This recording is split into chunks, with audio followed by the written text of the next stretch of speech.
உணவே தெய்வம். சிவவாக்கியர் கூறுவதை கவனிங்கள். தன்னுடம்பு தானே தனக்கு பகையாய் என்ற எண்ணும் உணர்வு இல்லாமல் இன்பம் என்று மாண்டேனே என்று பட்டினத்தார் கூறுகிறார்.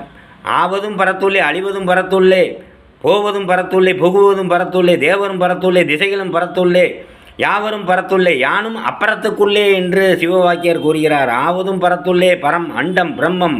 அண்டத்தில் உள்ள அணுக்கள் ஆவதும் பிறப்பதும் அணுவே, அழிவதும் அணுவே, போவதும் அணுவுக்குள்ளே, புகுவதும் அணுவுக்குள், அணு புகுவதும் தேவரும் ஒளி அணுக்களே, அனைத்து திசைகளும் அணுக்களே, யாவரும் எல்லோரும் அணுக்களுக்குள்ளே, யானும் அப்பறத்துக்குள்ளே, அந்த அணுவுக்குள்ளே பிரம்மம், அணுவுக்குள் அணுவாக அனைத்து அணுக்களையும் தன்னுள் அடக்கி கொண்டு தானே பிரம்மமாக அது செயல்படுத்துகிறது.